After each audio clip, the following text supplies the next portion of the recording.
Donc, bienvenue dans The Fashion Therapist.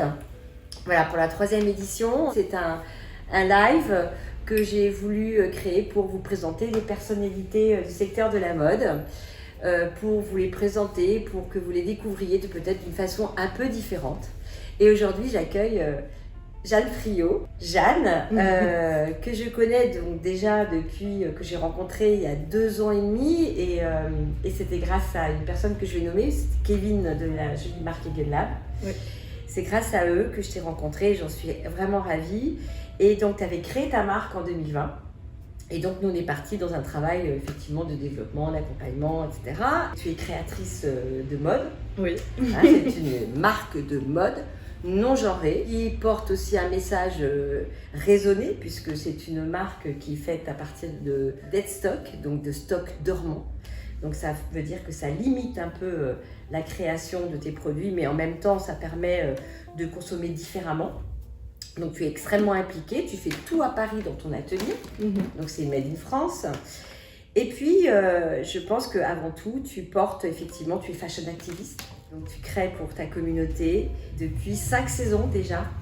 Tu défiles, tu présentes pendant la Fashion Week à Paris, hein, la Fashion Week de la mode masculine. En 5 saisons, tu as gagné une visibilité comme j'ai rarement vu pour un jeune talent. Et donc juin dernier, c'était un moment assez charnière pour toi. Et on dit souvent que la 5e saison est très importante. Il y a eu une presse incroyable. Et ça continue avec les JO. On a l'impression tu vis en tout cas quelque chose il me semble assez incroyable, assez peut-être perturbant. Jeanne, effectivement, c'est la personne qui a créé la fameuse armure Silver en cuir miroir, faite en collaboration avec un très bel artisan français, donc Robert Mercier. Et c'est cette belle armure portée par la Jeanne d'Arc qui a chevauché la scène. Là, on va aussi nommer les personnes qui t'ont permis de faire ça, donc Daphné Burki et Thomas Joly. Voilà, et c'est incroyable parce qu'a priori, on peut dire que 23 millions de Français téléspectateurs ont vu cette cérémonie d'ouverture des JO, où on a pu voir cette Jeanne d'Arc. Et il y a plus de, je crois, 180 millions d'impressions sur Instagram. Donc, vous connaissez Instagram. Voilà. Et donc, on peut imaginer qu'il y a peut-être quelques milliards de personnes dans le monde qui ont vu cette cérémonie qui était quand même très belle. Et forcément, ta Jeanne d'Arc, parce que c'était quand même, ça a marqué l'esprit des gens. Donc maintenant, voilà. Ici, aujourd'hui, nous sommes à The Fashion Therapist et je vais donc te donner la parole après cette belle introduction, j'espère. Parce que c'est vrai que ça m'émeut, je suis très émue d'avoir Jeanne avec moi aujourd'hui. Et voilà, j'avais envie que tu me dises, toi, on en a parlé, tu t'appelles Jeanne. Oui. Et qu'est-ce que cette femme, cette Jeanne d'Arc que tu te retrouves à habiller aujourd'hui, qu'est-ce qu'elle t'évoque, qu'est-ce qu'elle représente pour toi, cette femme qui a marqué l'histoire de la France? Il y a beaucoup de choses. Je pense que tu te souviens, et on en a parlé ensemble, de ce moment il y a peut-être 2 ans, 1 an et demi, où en fait je découvre que toutes mes grand-mères et arrière-grand-mères, enfin toutes mes arrière-grand-mères s'appelaient Jeanne. Et c'était ultra symbolique pour moi de se dire que sans avoir pensé, mes parents, c'était pas du tout un geste ou une référence. Ils ont choisi ce prénom pour Jeanne Moreau et pour d'autres raisons. Mais bizarrement, il y a une filiation, il y a quelque chose qui se passe dans le temps. Il y a eu d'autres Jeanne qui sont appelées Jeanne Friot comme moi. Et donc, bizarrement, et je pense qu'il y a aussi un lien avec mon travail, avec mon engagement, je suis celle qui se bat pour celles qui n'ont pas pu se battre avant. Pour moi, il y a vraiment cette idée-là de dire que j'ai la chance de vivre dans ce monde-là qui est plus ouvert. J'ai la chance de pouvoir dire que je suis une femme lesbienne, j'ai la chance de pouvoir dire que je suis une créatrice de mode engagée, de défendre des valeurs politiques, de défendre ma communauté. Là où peut-être il y a tellement d'années, mes arrière-grand-mères n'auraient pas pu le faire, ou n'auraient même pas pu travailler ou avoir un carnet de chèques ou faire plein d'autres choses comme ça. Donc c'est très symbolique pour moi, c'est des valeurs féministes très ancrées. Et après, Jeanne d'Arc, elle représente beaucoup de choses, elle a été reprise par d'autres partis politiques qu'on connaît. On peut la voir sous tellement d'angles, mais moi, quand Daphné et Thomas sont venus me voir pour me présenter cette scène, forcément ça résonne avec ma vie, ça résonne avec mon travail. En quoi ça résonne justement avec ta vie, la femme que tu es? Parce que cet effet miroir qui est important. ouais, il y a un effet miroir de se dire, je pense que, enfin tu sais, tu m'accompagnes dans mon travail, il n'y a aucun moment où c'est facile, c'est toujours se battre contre des ponts, pouvoir les traverser progressivement, se battre contre un plafond de verre, se battre en tant que femme, se battre en tant que femme créatrice, se battre avec la mode que je fais qui est particulière, qui n'est pas une mode forcément très classique ou ultra portable, qui est une mode créative qui revendique des idées politiques et qui, quand on la porte, fait ressentir quelque chose ou démontre quelque chose de la personne qu'on est. Et forcément, Jeanne d'Arc, on connaît son histoire, on sait comment elle a terminé, mais il y a aussi le symbole du vêtement et de ce que c'est le vêtement genré chez Jeanne d'Arc, c'est-à-dire qu'elle a, de base, son procès a été pour autre chose, mais les termes de son procès, c'est parce que elle portait pas uniquement l'armure qui est un vêtement masculin fait pour les hommes, mais elle portait des vêtements masculins dans la vie de tous les jours, et c'est là-dessus que débute son procès. Donc je trouve ça intéressant de regarder ça de mon angle de vue, qui est comment est-ce qu'on dégenre le vêtement et qu'on oublie cette notion de genre à travers la manière dont je fais ma mode. Donc il y a beaucoup de liens qui nous lient, qui sont assez symboliques, quoi. Mais c'est ce qui m'est vraiment venu, et c'est vrai qu'on a vu cette discussion sur les Jeannes et ça m'a vraiment touchée. En fait, j'ai réalisé ça d'ailleurs le jour même de la cérémonie en me disant waouh, en fait j'avais oublié ce moment où on avait discuté et tu te retrouvais à habiller la Jeanne d'Arc. Et puis j'ai envie de dire, la Jeanne d'Arc, sa mission était de libérer la France des Anglais. Est-ce que tu crois pas que ta mission, une de tes missions, est de libérer la France de ses préjugés? Ouais, je pense complètement. Je pense que libérer la France, c'est beaucoup, mais en tout cas, façon de parler, je pense que j'ai le même sentiment et la même volonté que Thomas Joly et Daphné ou Maud Le Pladec qui ont travaillé sur cette cérémonie, c'est que c'est des gens qui s'aiment, c'est des gens qui sont pour l'amour en général et pas pour la haine. Et malgré ce qui se passe aujourd'hui, il y a eu une très belle retombée médiatique et beaucoup d'amour face à cette cérémonie, mais il y a aussi eu, peut-être qu'on en parlera après, ce qui s'est passé après. Et je pense qu'on partage tous dans notre travail, tous et toutes, un message d'amour ultra fort. Et moi, chaque défilé, tu le sais, chaque histoire que je construis, c'est pour dire l'amour est plus fort que ce qui se passe, l'amour sera toujours plus fort que la haine au final. Et c'est ultra bateau comme ça, mais c'est la manière dont je conçois les choses aussi dans la mode et dans la vie de tous les jours. Et j'avais aussi envie de te faire référence encore par rapport à cette armure, parce que cette armure, elle est construite de façon avec des ceintures. Et je me souviens, la première fois quand je t'ai rencontrée, et je ne savais pas encore si j'allais travailler avec toi, je te découvrais et tu m'as parlé de toi et de ce que tu aimais, et tu m'as tout de suite parlé de la ceinture. C'était vraiment un des éléments, des ingrédients qui allait devenir important dans ton histoire, et tu m'as séduit par rapport à ta personnalité, et puis je me suis dit, très intéressant ces idées qu'elle veut réaliser autour de la ceinture. Et donc cette ceinture, elle a un symbole aussi, ça a quelque chose, il y a une explication aussi qu'on pourrait peut-être... Oui, moi je travaille pas le corset par exemple parce que je travaille autour d'un vestiaire non genré, autour de l'idée de ne pas apposer un genre à la mode, donc je travaille pas le corset. Il y a plein de formes que je travaille pas parce que je trouve que c'est excluant ou en tout cas ça m'intéresse pas de le faire. Et la ceinture, elle a ce rôle pour moi que j'aime bien, c'est que j'aime bien l'idée de se ceinturer soi-même, j'aime bien l'idée de reprendre comme une forme de corset mais qui serait à l'inverse empouvoirant pour les femmes et les hommes. Il y a aussi cette idée que la ceinture est réglable, donc ajustable à plusieurs corps. Et ouais, je trouve que c'est un très beau symbole. Et après, il y a, comme tu sais, l'idée de reprendre une matière, un principe pour la poser et devenir un vêtement. La ceinture qui est un accessoire devient un vêtement, un accessoire devient un vêtement, etc. Ouais. Donc, et puis l'idée de travail autour du cuir que j'adore, le cuir recyclé, le cuir qui a vieilli, les traces du temps sur cette matière-là aussi que je trouve chouette. Mais c'est bien parce qu'il y a quand même toujours une symbolique, une explication en fait. Et puis bon, on est dans la mode, mais en fait je dis toujours que tout s'explique et tout vient de... C'est très personnel. Si tu as un point de vue en plus très personnel, ta mode est d'autant plus intéressante. Et je pense que tu en fais... tu es une très belle démonstration de ça aujourd'hui. Et je pense que c'est la seule façon de se différencier. Revenons un peu effectivement à cette mission que tu as de porter un peu, d'être un peu porte-parole de ta communauté. Effectivement, je veux dire, ce qui s'est passé là pendant les JO, quoi. Je veux dire, aujourd'hui, je crois que tu es proche de Barbara Butch, qui a été cyberattaquée. Oui. Voilà. Et ce fameux dîner des dieux qui n'a pas été forcément compris, mais après, on ne va pas non plus... C'est là où on peut parler de préjugés ou pas, en fait, c'est discutable. Mais toi, qu'est-ce que tu en penses? Comment tu le vis, là, actuellement? Puisque toi qui es justement dans ce combat, en fait. C'est assez dur parce que je pense que, encore une fois, Thomas l'a très bien dit et Daphné aussi, dans le sens où ils ont créé un moment de joie, un moment d'amour, un moment, je pense qu'on était tous fiers de ce qu'ils avaient créé. Et malgré ça, c'est encore pas assez. Ça peut pas juste se suffire, on peut pas juste en profiter. Il y a toujours la haine qui revient. Et je sais pas pourquoi particulièrement envers Leslie, je veux dire...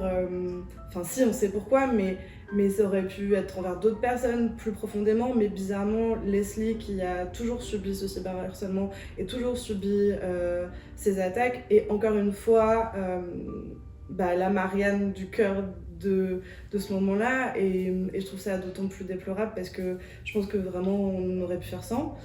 Ouais. Mais ça prouve aussi que plus on fait des pas en avant, plus notre communauté est mise en avant, plus on est dans un angle libre et libertaire et d'amour, et il y a toujours un backlash. Et moi je le vois, et on en discute souvent, et j'en discute souvent avec les gens qui m'accompagnent, c'est que pour moi il faut aussi le voir d'une manière positive, même si c'est dur et que je suis pas à la place de Leslie, donc je serais incapable de le dire, mais j'ai vu qu'elle a posté des choses sur ses réseaux aujourd'hui. Ouais.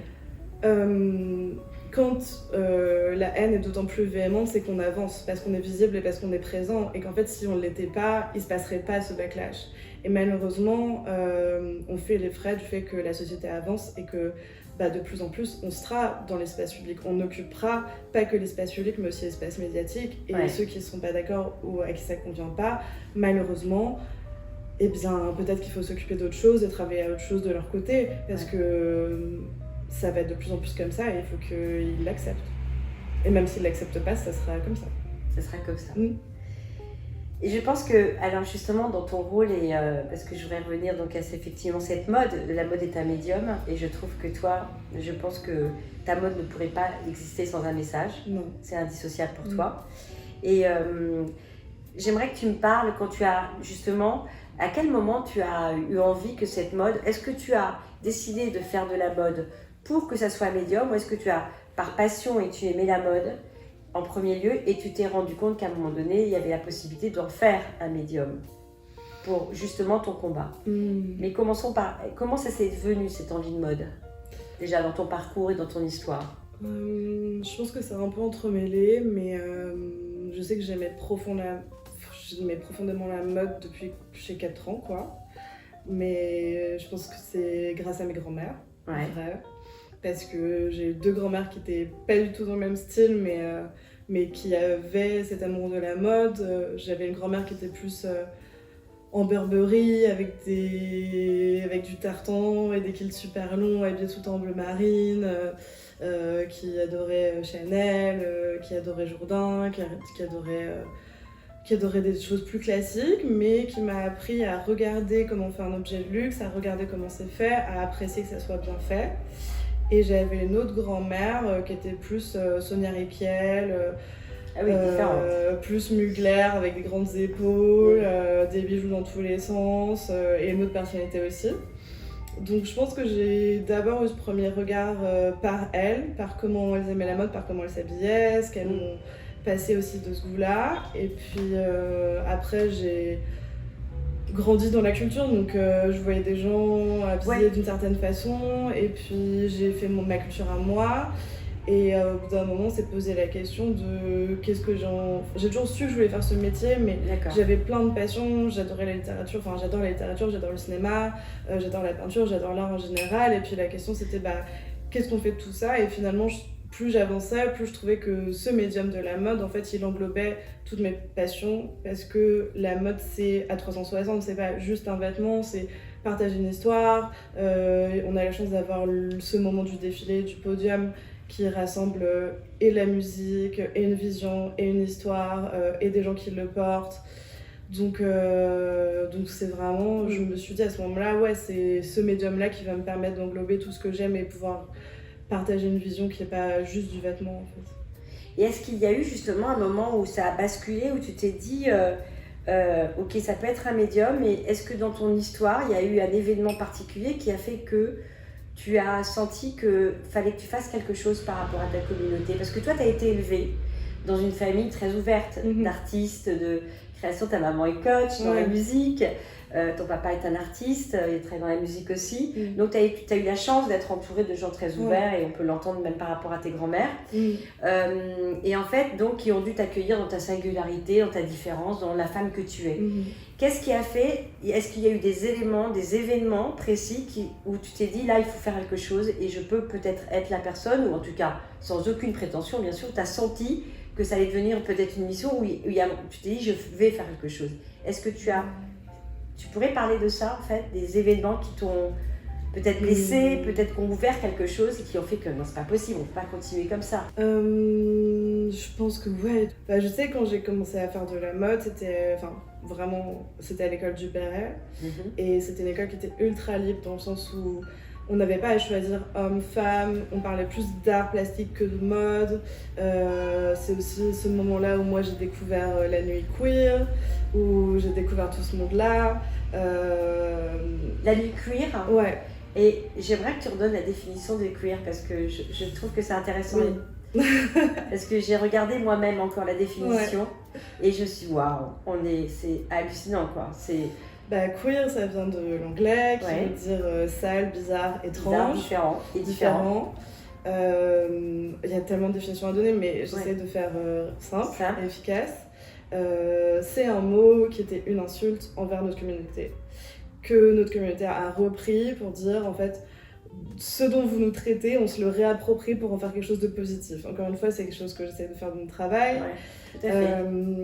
C'est dire, tu me traites de ça, et ben moi je m'auto-traite de ça pour dire en fait, je suis ça et c'est moi qui le décide. Et je le rends positif. Et donc après, il y a beaucoup de gens qui ont travaillé sur ce terme, il y a les études de genre, il y a Judith Butler, il y a plein de femmes qui ont pensé autour de ce terme. Mais bref, moi, quand j'arrive à Duperret, je me rends compte que je suis pas seule, parce que c'est vrai que j'ai grandi... J'ai toujours su qu'il y avait une communauté, j'ai grandi avec des gays, avec des lesbiennes, dans un milieu ultra ouvert. J'ai eu cette chance de pas découvrir que ça existe, je le savais déjà. Mais j'ai découvert cet endroit qui est la nuit gay à Paris. J'ai passé beaucoup de temps dedans à en fait découvrir ce que c'est d'être libre, découvrir ce que c'est que la fête, ce que ça veut dire pour notre communauté, que en fait c'est un endroit où on se rassemble et où on est enfin libre, parce que c'est comme un cocon aussi. C'est un endroit où j'ai découvert Raya Martini à ce moment-là, on était hyper jeunes, où j'ai découvert Luc, où j'ai en fait découvert tous les gens de notre communauté qui sont aujourd'hui en train de grandir et qui deviennent des artistes ou qui le sont déjà. On était vraiment ultra soudés, et aujourd'hui on l'est d'autant plus parce qu'on sait qu'on se connaît depuis tant d'années, parce qu'on a vécu ces moments-là ensemble, dans des moments où c'était pas facile pour tout le monde, où tout le monde se cherchait et où c'était un refuge pour nous tous. Et moi c'est aussi ce moment-là où j'explore ma sexualité, j'explore ma liberté, où je commence à lire Judith Butler, des théories sur le genre, où je commence à lire des écrivaines féministes de plus en plus pointues, et où je me dis qu'il y a vraiment quelque chose à faire, parce que quand j'ai commencé à penser la mode, je l'ai jamais pensé genrée. Et j'ai eu, grâce à l'école du Perret, cette liberté de jamais être dans le carcan du genre. Et après, je pense que notre communauté a... J'ai subi des micro-agressions, on en a tous subi. Je pense que rares sont les gens qui n'en ont pas subi. Et le fait, ça m'a vachement ouvert les yeux, parce que je me disais, même à moi, ça m'arrive. Personne n'intervenait. Personne n'a intervenu. Et en fait, c'est comme si les gens faisaient semblant de pas voir. Et je pense que ça a été un déclic dans ma tête de dire, il faut que ça s'arrête en fait. Enfin, tu peux pas vivre des choses comme ça. Et encore, j'avais de la chance, c'était dans la rue, c'était pas la nuit, il faisait jour, il y avait beaucoup de gens autour de moi. Mais encore une fois, c'était encore pire, je pense. Parce que... Aux yeux de tout le monde. Parce qu'aux yeux de tout le monde, et personne ne bouge. C'est pire. Et c'est ultra choquant. Et je pense que ça a aussi été un déclic de mon travail à ce moment-là, devenu plus politique, parce que j'ai compris que ma place en tant que femme lesbienne était politique.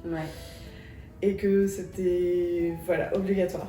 Et donc je pense qu'à ce moment-là, il y a eu ce déclic-là. Et puis après, il y en a eu plus tard sur l'éco-responsabilité, sur le fait de faire en France, de la mode en France, sur plein d'autres points. Mais je pense que ça a dû être forcément un moment de réaliser que le monde n'était pas si libre que ça, quoi.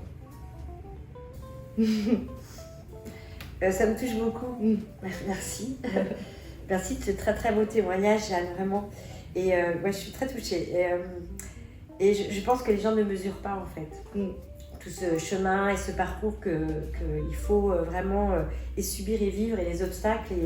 Et pour revenir à cette vie que tu mènes, parce que effectivement, donc, je comprends pourquoi la mode est vraiment devenue un médium pour toi et j'espère que vraiment on va te reconnaître et t'entendre parce que c'est un peu ce qui se passe actuellement.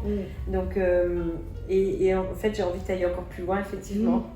Voilà, donc, mais c'est vrai que ce que je ressens aussi quand je suis avec toi, et je me dis souvent que en fait, j'ai une femme devant moi très dure et une femme très douce. Et puis il y a cette petite fracture au milieu où je vois la lumière apparaître et je sens que ça est en train de diminuer en fait. Est-ce que ça te parle? Est-ce que tu es consciente de ce que tu renvoies est-ce que ça aussi parle de cette sensibilité de tout... Qu'est-ce qui diminue la fracture? Qu'est-ce qui diminue la fracture, tu vois? Est-ce que je sais pas. J'avais envie de t'avoir dans cette fashion therapist pour cette raison-ci, parce que je sens que tu parles vraiment et ça c'est chouette, parce que moi je crois que en fait, dans ce monde nouveau, si on veut qu'il change, il faut que les gens soient vraiment vrais. Oui. Et c'est pour ça que je trouve que ça demande beaucoup de courage ce que tu fais. Oui, après, je pense que, faut se protéger. Comme beaucoup de gens, je suis hyper sensible. J'ai appris à l'être moins, ou en tout cas à former une carapace, parce que sinon tu peux juste rien faire, quoi. Et quand j'avais 16 ans, je pouvais même pas rentrer dans une boutique puisque j'étais terrorisée qu'un vendeur me dise bonjour, quoi. Donc, je reviens quand même de là. Tu reviens de très loin. Tu reviens de très loin, là. Je reviens de très loin. Et je pense que la mode m'a aidée à casser ces barrières aussi, parce que très vite j'ai fait des stages, très vite j'ai été active, genre j'ai commencé à bosser, j'avais 15 ans. Donc j'étais obligée de rentrer dans le magasin pour demander à la dame ou au monsieur genre est-ce que les boutons de telle couleur vous les avez? Donc c'était ultra dur pour moi, j'étais hyper jeune, mais ça m'a aidée à prendre les gens au téléphone, à pouvoir téléphoner aux gens, à pouvoir rentrer, parler, etc., à être plus ouverte. Donc ça m'a fait vaincre ma timidité progressivement. Mais la personne que je suis, elle est toujours la même, dans le sens où je suis toujours ultra sensible. Maintenant j'ai des outils pour réussir à vaincre cette timidité ou à pas me laisser déborder par les émotions. Je pense que tout créateur ou créatrice a ce truc-là, sinon on ne peut pas créer ce qu'on crée. Justement, parce que en tant que créatrice et entrepreneuse, c'est aussi un métier super dur. Donc ça fait rêver tout le monde et on le sait. Mais je crois qu'on ne mesure pas du tout ce que chacune des créatrices qui se lancent dans ce domaine, les difficultés que vous rencontrez. Donc moi je le vois au quotidien depuis des années avec vous tous. Et j'avais envie de... Parce que toi tu choisis d'être créatrice, entrepreneuse, tu es seule, indépendante. Bon, tu as des personnes autour de toi qui t'accompagnent, qui sont là et pour t'accompagner dans cette histoire. Mais quand même tu es face à toi-même quand même souvent le matin quand tu te lèves, et je le sais très très bien. Et le soir aussi. Et le soir aussi. Donc c'est aussi encore un chemin d'obstacles. Et j'avais envie de venir à ça justement, c'est que on est dans un monde de paradoxes. Parce que aujourd'hui tu as énormément de visibilité, mais c'est dur, tu ne vends pas encore assez. Tu t'autofinances en travaillant en parallèle. C'est difficile. Il y a des gens qui vendent des marques beaucoup, mais qui voudraient avoir de la visibilité, de la place, ils n'en ont pas. Donc c'est encore un paradoxe, tout ça. On aimerait consommer, raisonner, mais malheureusement les prix sont souvent chers et on le sait. Donc c'est pour ça que ça demande aussi de la visibilité. Enfin, c'est quand même assez compliqué. Et moi j'ai rarement vu en 15 ans de carrière d'accompagnement de jeunes créateurs une sorte d'impulsion comme ça d'une personne en termes de presse. Mais toi, comment tu vis ces hauts et ces bas? Enfin, c'est puissant parce que tu as une sorte de montagne russe. Bon là, pour le coup, en juin, c'était extraordinaire. Là, derrière, bam, 3 semaines derrière, les JO, ça repart. Tu t'y attendais pas à ça. Tu savais pas que ça allait être ça. Non. Non. Enfin, même si je le savais, Voilà. franchement, c'est impossible d'imaginer un truc comme ça. Ouais. Parce Mais que- comment tu vis ça? C'est des montagnes russes parce qu'il y a un quotidien Ouais. hyper dur où tu te poses la question si tu vas encore pouvoir Mm. financer, acheter tes matières, payer Payer les les personnes gens. de l'atelier, Ouais. etc. pour fabriquer et Mm. envoyer chez tes clients parce Mm. qu'il y a une trésor qui n'est pas suffisante Ouais. alors que tu as un succès de dingue. Mm. Comment tu le vis, toi, personnellement? C'est une charge mentale quand même. Comment tu arrives à jongler? C'est une bonne question. Je sais pas. En fait, je sais que petit à petit, on s'habitue aux montagnes. Petit à petit, on s'habitue à être dans la machine, quoi. Donc moi, j'essayais juste... Enfin, je me suis tout le temps battue depuis le début, et tu le sais, à dire on va y arriver, il faut pas lâcher, on continue à aller trouver des solutions tout le temps, à tout le temps avoir peur de devoir fermer, que ça s'arrête, parce que c'est pas... Je pense que c'est pas que pour moi. Enfin, je suis consciente du fait que c'est pas que moi. Si je ferme Jeune Frio demain, je le ferme, mais moi je fais autre chose en vrai, et c'est pas tellement le souci. Mais c'est de dire que si moi je ferme, ça renvoie quoi comme message? C'est que je suis la seule, enfin une des seules femmes lesbiennes à faire de la mode. Oui, c'est pas beaucoup de engagée. femmes en plus dans la mode. Il n'y a pas beaucoup de femmes, il n'y a pas beaucoup de jeunes designers femmes avec nos noms sur l'enseigne de nos marques. Moi, j'ai pas eu de modèle, j'ai grandi sans modèle de femmes qui, comme moi, ouvrent la parole et ultra clairement de dire genre je suis une femme lesbienne et je fais de la mode et c'est mon nom et je suis directrice artistique et tout ça et je fais cette mode comme ça parce que ça a un lien avec la personne que je suis et comment je me suis construite, etc. Et on sait aujourd'hui, je pense dans notre société justement nouvelle et woke, que l'importance des modèles et l'importance des modèles pour se construire. Et moi je me dis juste que plus on avance, plus on montre qu'on est visible, plus on a des victoires, plus je tiens. Ça prouve aux petites filles, aux petits garçons que en fait oui c'est possible et c'est possible de le faire de cette manière et que eux, j'espère, auront la chance d'avoir ce modèle que moi j'ai pas eu. Donc si moi demain j'arrête et que je baisse les bras, ça veut dire que ça sera une défaite pour moi mais une défaite pour eux aussi. Ouais. Donc, une défaite pour le système qui est en train de bouger, mais il faut qu'on continue. Et en fait c'est toi te mettre en échec par rapport au système et c'est ça qui est le plus dur. Et je pense que c'est ça qui me motive et c'est ça que même si j'ai des up and down et que c'est ultra dur pour moi physiquement, mon corps il lâche tout le temps, mon mental lâche aussi à des moments. Après j'ai été entraînée toute mon enfance, mon adolescence à travailler comme une malade et à performer, donc je pense que j'ai aussi ça dans mon ADN et j'ai été vachement entraînée à ça, donc je suis aussi très résistante. Mais ouais, c'est ultra dur et je pense que personne à part quand on est dans mon entourage et qu'on sait les crises et les doutes et parfois la solitude et les difficultés que je traverse, c'est hyper dur de le voir de l'extérieur parce que de l'extérieur on voit la presse, on voit les articles, on voit la visibilité, on voit le papier glacé quoi. Papier glacé.